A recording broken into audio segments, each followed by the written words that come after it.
And then what did you make of Sophie Cunningham's flagrant foul on JC towards the end? It was a flagrant foul. You think it's like defending Caitlin or defending the team, or how do you view just how it opened? I view it as a flagrant foul. That's a tough game too. Yeah, well, I mean, you guys came for basketball. Yeah, Let's talk about basketball. Yeah. Come on now. What do you think of just how you all were able to flow in the second half, Caitlin, in particular? Going to the Commissioner Cup Championship. Let's That's go! pretty exciting. Y'all want to talk about that? Let's talk about that. What do you think, again? The WNBA is risking its own collapse as its biggest star, Caitlin Clark, is reportedly nearing a breaking point, with growing rumors that she may leave the league entirely. This goes far beyond rookie hazing, encompassing on-court assaults ignored by officials, a jealous league seemingly resentful of its own savior, and a media eager to pin the blame on the victim. And now a striking rumor suggests Clark is planning an exit, a bold, defiant move that could expose the WNBA's deepest flaws while leaving it scrambling to regain the very spotlight she brought. Record. This is her second season. And you put the numbers together, it's like 10 seasons. That girl did it in 10 seasons. That means she had one a season. Caitlin Clark is... when Caitlin Clark gets to 10 seasons, she's going to have 100 of these. And y'all can't get a girl her roses. Now, I don't like the fact that she be doing woke because she don't want all these lesbians to be mad at her. At the end of the day, it's the woman putting in the work. To grasp why Caitlin Clark leaving is even on the table, you first have to understand the sheer magnitude of her impact. Her numbers don't just tell a story, they scream it. She's essentially a one-woman economic stimulus package who transformed the WNBA from a fringe league fighting for airtime into must-see television. Not just in Indiana, but in every city she visited, turning once half-empty arenas into sold-out events and forcing opposing teams to move games to larger NBA venues just to handle the flood of fans eager to watch her play. This is all going according to plan. This is ideal. Caitlin Clark is holding up her end by being awesome and by being a trash-talking jerk on the court. Love it. Her teammates are holding up their end by having her back. The other players in the league are holding up their end by not liking her. Perfect. Couldn't have written a better script. Caitlin is talking trash to this girl. This girl's hard fouling her. Her teammate Sophie Cunningham, who got a black belt in Taekwondo at the age of 6, she's like, I will F you guys up. All of it's great, and Caitlin's a killer. 10 out of... When Caitlin Clark's jersey dropped, it became the top-selling item of any athlete in any sport, while league viewership on major networks skyrocketed by triple digits. But the most telling moment came when an injury sidelined her briefly, and WNBA ratings instantly plunged by a staggering 55%. Think about that. One player sits out, and more than half. The league's television audience vanishes, proving she isn't just a star on a team. She is the market itself, single-handedly funding her competition and paying the salaries of players who, ironically, seem resentful of her success. Clark is driving the WNBA insane. It's to the point that she may need to step away from the WNBA, have a billionaire come in that has the money to prove a point, and say, Caitlin, I'll pay you $50 million just to see if the WNBA can make it without you. Let's go create a completely different league and expose the hell out of the WNBA just to embarrass this Angel Reese girl that Jameel Hill just said she could go down as a Michael. Yet despite all the money and attention she generated, Caitlin Clark's league debut felt less like a red carpet welcome and more like a back alley ambush, as it quickly became clear that opponents had one primary defensive strategy: test how much physical punishment she could endure before breaking. This wasn't standard tough basketball, but a targeted campaign, with every game producing a reel of aggressive closeouts and off-ball hip checks skirting the edge of outright assault, punctuated by Marina Mabrey's infamous shove that sent Clark sprawling with a full body check completely unrelated to the play. I will say this, when Caitlin Clark was out, they lost 55% of their viewership. So like basically Caitlin Clark is paying all their salaries. Pretty much. I mean, at the end of the day, you can hate her as much as you want, but she's brought in millions of fucking dollars. So you should be kissing her ass. And that kind of defeated the purpose of Angel Reese's argument of she's like, hey, it's not just Caitlin Clark that is bringing all the viewership to the WNBA. It's like, well, It definitely is. It's like it kind of proved that with the viewership rating being down, that she significantly increases viewership with. They tried so hard to compare her to Caitlin Clark. Clark's response proved most infuriating to her critics. She never retaliated or complained,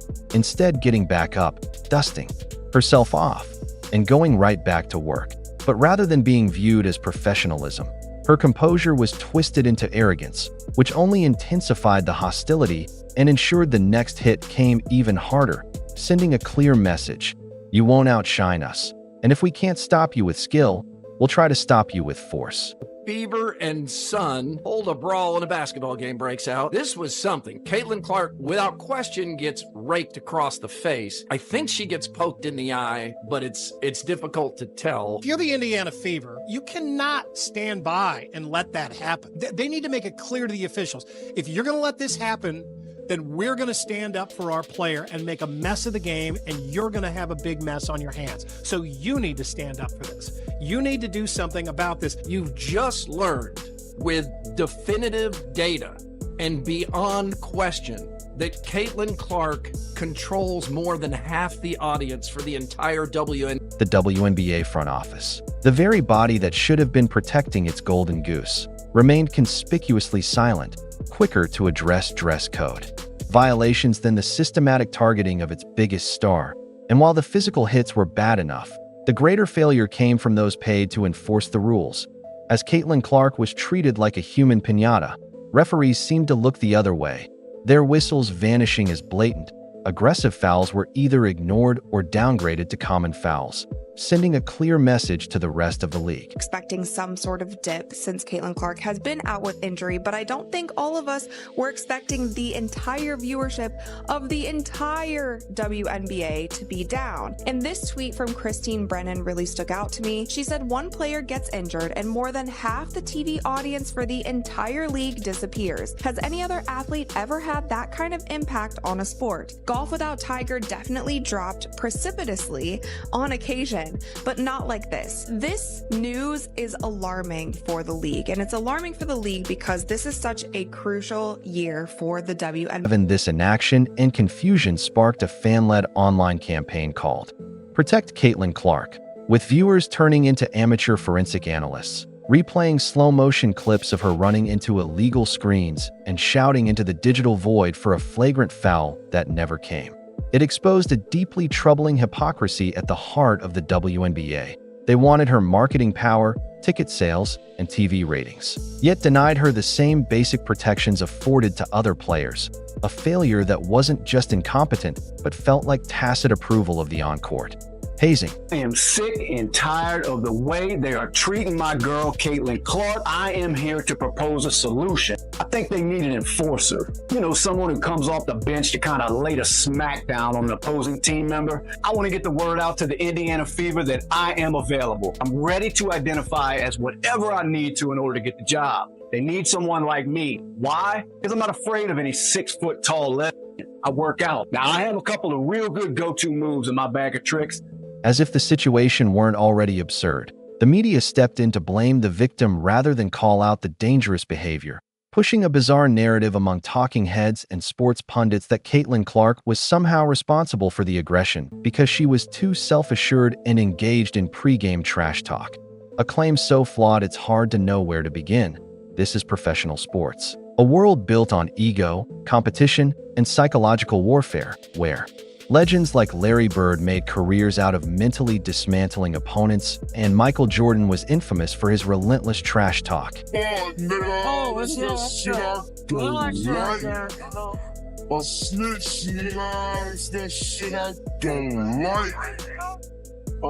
know, they get into it a bit here. Lexi Holdown gets it. Shoulders face, Caitlin Clark hits the deck. Snake decides let's turn out the right. Sheldon and Cunningham are getting into it. A snake let's get shit out the right. Caitlin Clark with a few words with JC shot. The WNBA's message came through twisted but clear.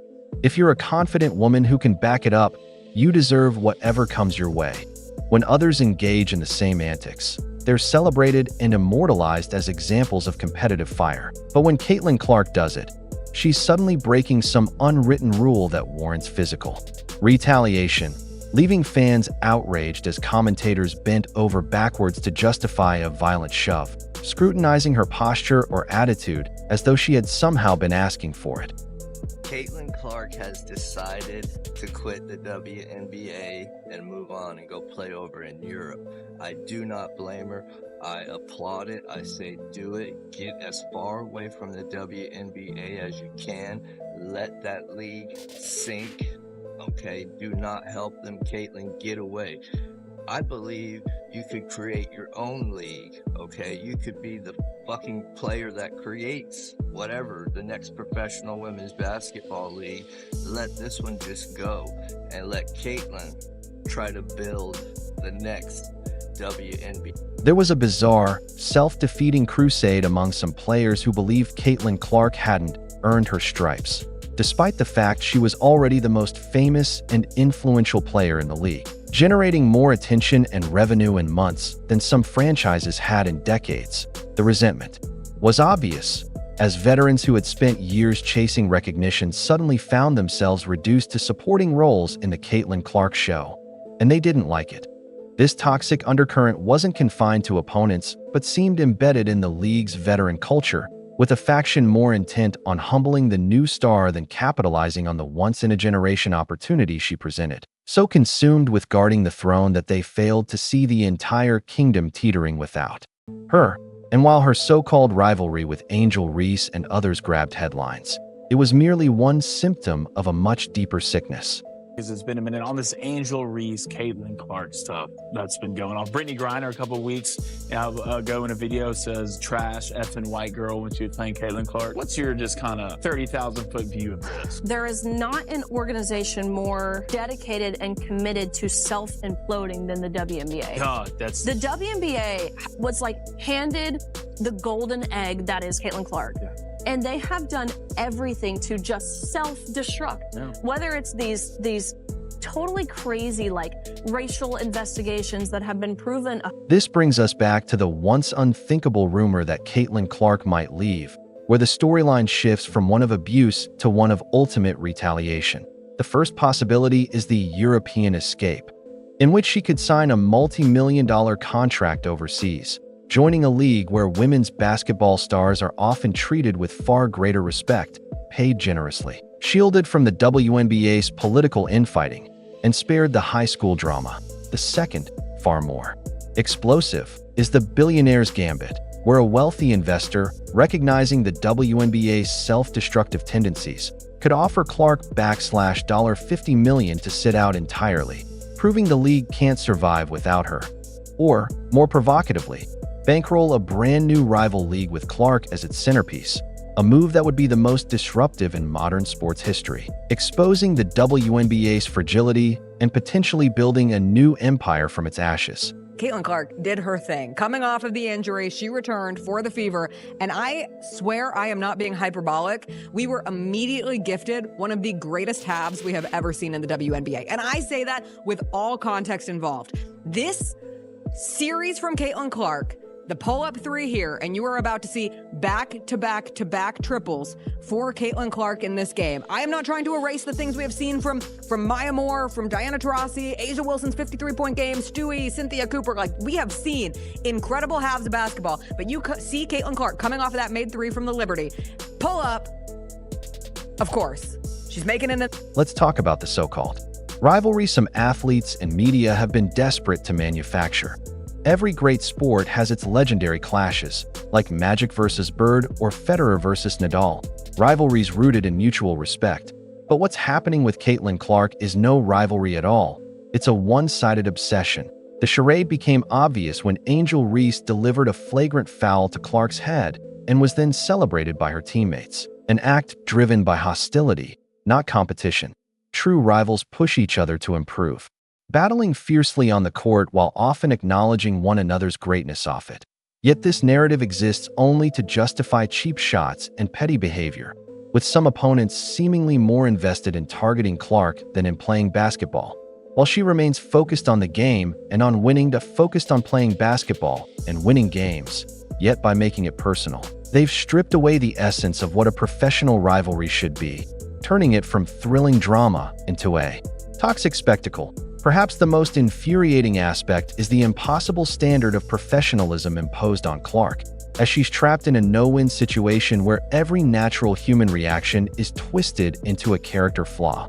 While players who dish out the abuse rarely face scrutiny for their own lack of professionalism.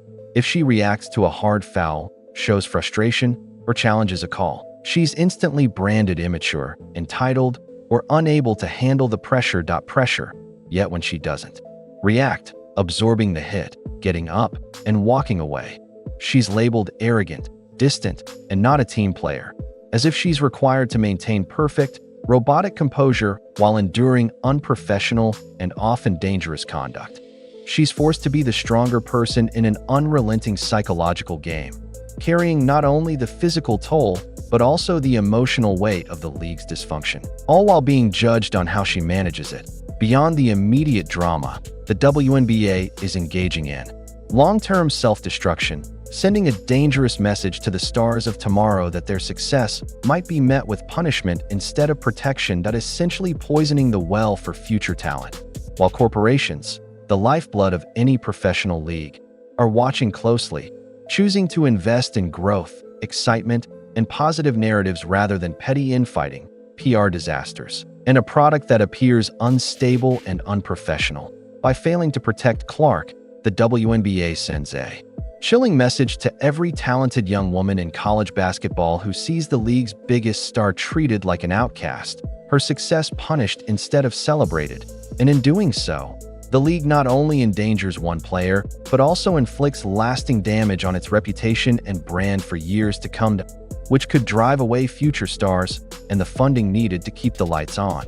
In the end, the league is deliberately punishing Caitlin Clark for her greatness, making her both its brightest star and its preferred punching bag, creating an impossible paradox where the WNBA's survival depends on the very player it mistreats. If she stays, she's signing up for more of the same: silent whistles, hard fouls, and blame for things beyond her control. While if she leaves, it won't be surrender, but a declaration that her talent and well-being outweigh loyalty to a league that refuses to value them. And when that day comes, the aftermath will be empty arenas, plummeting viewership, and a sport reduced to a cautionary tale about the star it drove away when the arenas are half empty again. The viewership numbers in free fall, and the mainstream media has shifted its attention elsewhere. It will read like the story of a league finally forced to reckon with the star it drove away, reduced to a trivia question about a phenomenon it was too proud and too broken to embrace.